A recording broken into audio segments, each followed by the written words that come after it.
तीन मांत्रिक पार्ट 9 ए। भल्लूक केतु ने पहले तो अपनी ओर दौड़कर आने वाले पिशाचों की ओर देखा, लेकिन तुरंत ही उसने मुंह मोड़ लिया। फिर पिंगल से गिड़गिड़ाते हुए कहा, प्रभु, मैं इन क्षुद्र प्राणियों का नेता बनना नहीं चाहता। कृपा करके मुझे अपने साथ ले चलिए। पिंगल ने कोई उत्तर नहीं दिया, लेकिन पद्मपाद ने भल्लूक केतु के कंधे पर हाथ रखते हुए कहा, भल्लूक केतु, मेरा विचार है कि इन शक्तियों का नेता बनकर यहीं पर रहना तुम्हारे लिए सब प्रकार से हितकर होगा। मैं अब इस प्रकार का जीवन बिताना नहीं चाहता। आप कृपया मुझे इनसे मुक्त दिलाइए। यूँ कहकर भल्लूक केतु पद्मपाद के चरणों में बार बार नतमस्तक होने लगा। तभी सभी पिशाच भल्लूक केतु को घेर कर उछल कूद करते हुए चिल्लाने लगे, भल्लूक केतु की जय, ओहोम ओहोम।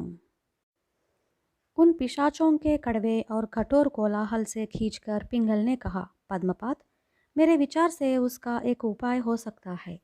शायद यह भल्लूक केतु और हम दोनों के लिए भी हितकर हो। आप अनुमति दे तो निवेदन करना चाहता हूँ। वह क्या उपाय है? पद्मपाद ने उत्साह में आकर पूछा। भल्लूक केतु हमारी ही सेवा में शरण में रहना चाहता है और अब पिशाचों के साथ का जीवन नहीं जीना चाहता। हम लोग यह भी नहीं चाहते कि इन पिशाचों को बिना किसी नियंत्रण के यहाँ छोड़ दिया जाए, क्योंकि न मालूम ये किस प्रकार का उत्पात मचाए। इसलिए मेरे विचार से इन सबका संहार कर देना ही उचित होगा। इनका खत्म करने के लिए हम महामाई की तलवार का प्रयोग करेंगे। पिंगल ने अपना विचार करते हुए यह उपाय सुझाया। पिंगल के मुंह से यह सुनते ही सारे पिशाचों में हाहाकार मच गया। वे सब एक स्वर में पुकार उठे, हमारा सर्वनाश न करे महामांत्रिकों। यदि भल्लूक केतु हमारे नेता नहीं बनना चाहते तो हम लोग अपना कोई दूसरा नेता चुन लेंगे। यदि ऐसा कर लो तो हम तुम्हें छोड़ देंगे, लेकिन हम यह भी देखना चाहते हैं कि इस समस्या को तुम लोग कैसे हल करते हो। लेकिन याद रखो, आइंदा तुम लोग इस भल्लूक क्षेत्र में उत्पात मचाने लगा जाओगे तो तुम्हारा सर्वनाश निश्चित है। इस प्रदेश में शांति और सुरक्षा कायम रखनी होगी। तुम्हें हमारे समक्ष ही इन शर्तों को तुम लोग जब तक कायम रखोगे तब तक तुम्हारी कोई हानि न होगी, समझे? अब तुम लोग अपने नेता का चुनाव कर लो। उसी को हम भल्लूक प्रदेश का राज्य सौंपकर यहाँ से चले जाएंगे। पद्मपाद ने कहा, अब मानवों के बीच में जिस प्रकार साहसी और पराक्रमी ही नेता बनते हैं, वही रिवाज हम लोगों में भी है। हम आपस में तय कर लेंगे कि हम में कौन नेता की योग्यता रखता है।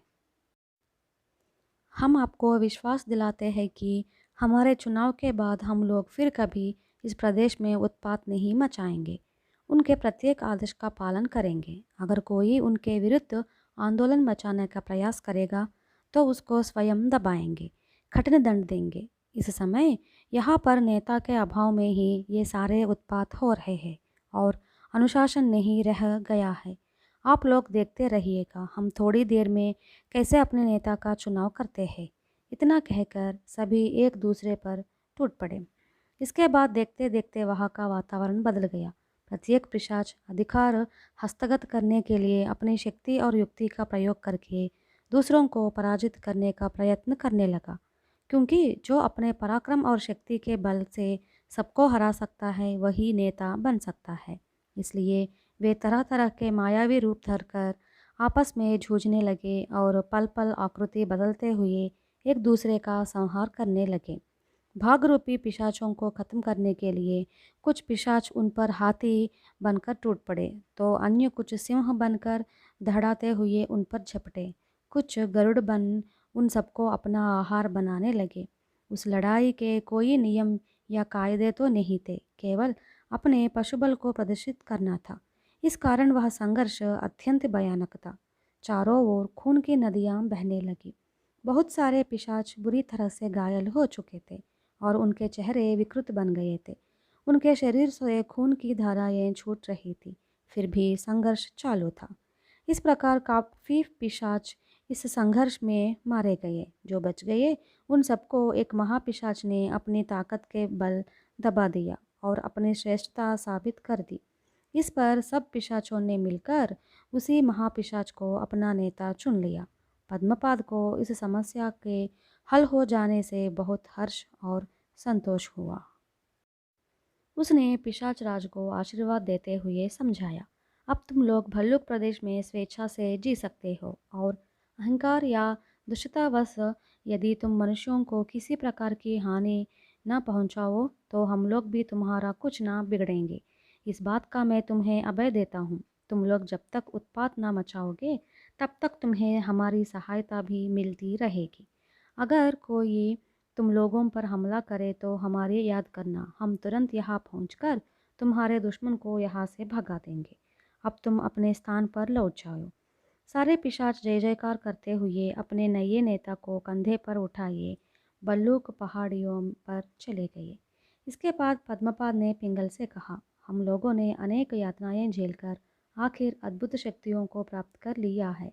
मुझे पूर्ण रूप से इस बात का विश्वास हो गया है कि मनुष्य दृढ़ लगन, आत्मविश्वास और साहस के बल पर कोई भी कार्य साध सकता है और इस कार्य में उसे अपनी बुद्धि का भी सही ढंग से समय पर उपयोग करना होगा, नहीं तो बना बनाया काम भी बिगड़ जाता है।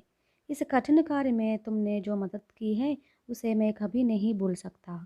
मैं चाहता हूँ कि घर जाने के पहले तुम कुछ दिनों तक मेरे पास मेहमान बनकर रहो।